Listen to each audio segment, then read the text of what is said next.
Hello friends, मौलिक अधिकार भाग 2 के इस वीडियो में आप सभी का स्वागत है।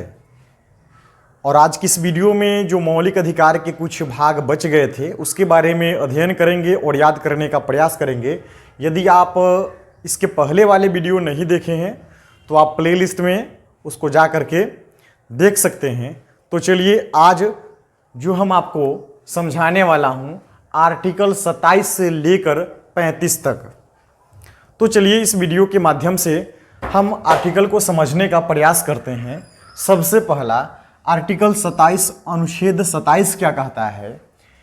किसी भी धर्म की अभिवृद्धि हेतु कर न देने की स्वतंत्रता, यानी कि किसी भी धर्म को बढ़ावा नहीं देने के लिए कर नहीं दे सकते हैं।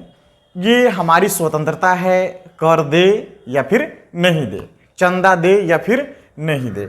तो ये बात किस में कही गई है? अनुच्छेद 27 में है। अनुच्छेद 28 क्या कहता है?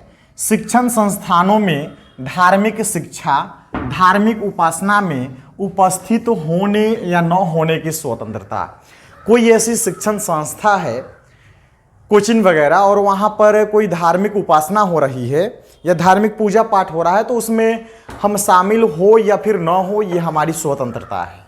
ऐसा जबरन नहीं है कि आपको जो है उस पूजा में शामिल हो। जैसे कोचिंग में सरस्वती पूजा होता है तो इस्लाम के जो बच्चे होते हैं, इस्लाम उसको स्वतंत्रता दी गई है कि वे उस पूजा में शामिल न हो, या फिर ऐसा नहीं है कि केवल इस्लाम के लिए, कोई भी जो है उस पूजा पाठ में शामिल हो या फिर न हो, उसकी स्वतंत्रता है।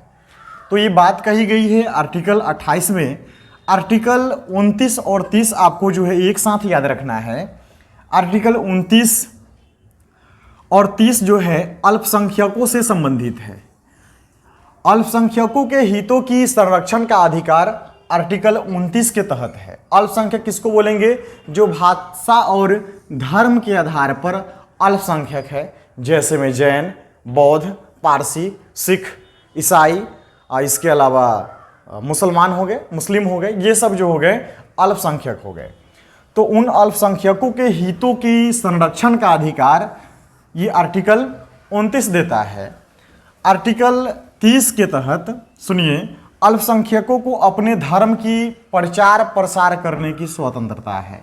यानी कि जो लोग भी अल्पसंख्यक है वे अपने धर्म का प्रचार प्रसार आर्टिकल 30 के तहत कर सकते हैं। आगे या फिर इसी के अनुसार जो है अपने शैक्षणिक संस्थान वगैरह की स्थापना कर सकते हैं, मदरसा वगैरह की स्थापना कर सकते हैं।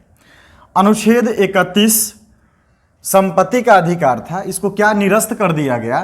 44वां संविधान संशोधन 1978 के द्वारा प्रतिस्थापित कर अनुच्छेद 300 का भाग 12 में लिख लीजिएगा यहाँ पर। तो भाग 12 में जो है इसे विधिक अधिकार बना दिया गया, यानी कि कानूनी अधिकार बनाया गया। तो ये आर्टिकल जो है यहाँ से निरस्त हो गया है, यानी कि समाप्त हो गया है। आर्टिकल 32 क्या कहता है? संवैधानिक उपचारों का अधिकार, यानी कि मौलिक अधिकारों का हनन होने पर सर्वोच्च न्यायालय जाने का अधिकार जो है ये आर्टिकल 32 देता है। हम जितने भी मौलिक अधिकार पढ़े 14 से लेकर के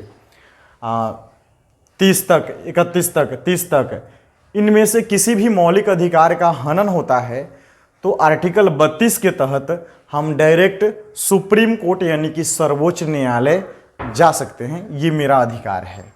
आगे सुनिए, आर्टिकल 32 के तहत सुप्रीम कोर्ट जो है यानी कि सर्वोच्च न्यायालय रिट जारी करती है, और आर्टिकल 226 के तहत हाई कोर्ट यानी कि उच्च न्यायालय रिट जारी करती है। ये रिट क्या होता है सर? तो 5 प्रकार के रिट जारी होती है। पहला है बंदी प्रत्यक्षीकरण। बंदी प्रत्यक्षीकरण ये रिट जारी कब होता है? यदि किसी व्यक्ति को अवैध तरीके से बंदी बनाया गया है तो वैसी स्थिति में सर्वोच्च न्यायालय उस बंदी बनाए हुए व्यक्ति को प्रस्तुत करने के लिए रिट जारी करती है। उसी को हम बोलेंगे बंदी प्रत्यक्षीकरण। दूसरा है परमादेश। जब कोई अधिकारी सार्वजनिक पद पर होते हुए अपने कर्तव्य का निर्वहन नहीं कर पाता है तब उसे निर्वहन कराने हेतु सर्वोच्च न्यायालय जो रिट जारी करती है उसी को कहते हैं परमादेश कहते हैं। तीसरा है अधिकार परीक्षा। ये अधिकार परीक्षा क्या है सर? तो जब कोई व्यक्ति जो है फर्जी दस्तावेज के तहत कोई पद को धारण कर लेता है, वैसी स्थिति में सर्वोच्च न्यायालय एक रीट जारी करती है जिसको हम अधिकार परीक्षा बोलते हैं। इस रीट के तहत उससे पूछा जाता है कि आप किस कारण से जो है इस पद को धारण किए। अगर उत्तर जो है संतुष्टि लायक होती है तब उसे जो है पद पर बनाया जाता है, नहीं तो उससे उस पद से जो है उसको हटा दिया जाता है। चौथा रीट क्या है? प्रतिषेध। जब कोई अधीनस्थ न्यायालय या उच्च न्यायालय अपने अधिकार क्षेत्र से बाहर होकर न्याय करता है तो ऐसी स्थिति में सर्वोच्च न्यायालय उसे इस रीट के माध्यम से यानी कि प्रतिषेध के माध्यम से रोकने का प्रयास करती है। पांचवा जो रीट है वो है उत्प्रेषण। उत्प्रेषण जो है कुछ इसी से संबंधित है, यानी कि जब कोई अधीनस्थ न्यायालय या फिर उच्च न्यायालय अपने अधिकार क्षेत्र से बाहर की अगर न्याय कर देता है, अगर वो न्याय दे देता है, तो ऐसी स्थिति में सर्वोच्च न्यायालय इस रीट के तहत जो रीट जारी करती है उसको हम बोलते हैं क्या? उत्प्रेषण। और इस रीट के जरिए जो है उस विवाद को अपने पास मंगवा लेती है। ये पांचवा रीट है, उत्प्रेषण। अब हम बात करेंगे अनुच्छेद 33 क्या कहता है। अनुच्छेद 33 है संसद सशस्त्र बलों और आवश्यक सेवाओं में कर्तव्य के निर्वहन और अनुशासन बनाए रखने हेतु विधि द्वारा मूल अधिकारों को सीमित या फिर खत्म कर सकती है।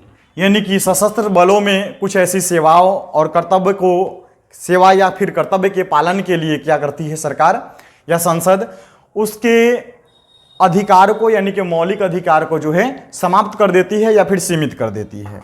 आर्टिकल 34 क्या कहता है? आर्टिकल 34 के तहत सैनिक कानून के समय मूल अधिकारों को स्थगित करना, यानी कि जब सैनिक कानून लागू होता है उस समय कुछ समयों के लिए जो है मूल अधिकारों को रोक दिया जाता है आर्टिकल 34 के तहत।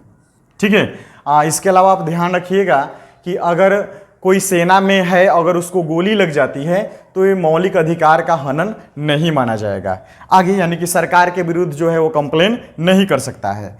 आर्टिकल 35 और लास्ट क्या कहता है? मौलिक अधिकारों को प्रभावी करने के लिए संसद को विधि बनाने की शक्ति जो है आर्टिकल 35 के तहत है। यानी कि आर्टिकल 35 के तहत मौलिक अधिकारों को प्रभावी बनाने के लिए संसद जो है उससे संबंधित कोई जो है कानून बना सकती है। तो ये कुछ बचे अनुच्छेद। आप इस वीडियो को लाइक कीजिए और इस चैनल को ज़रूर सब्सक्राइब कीजिएगा।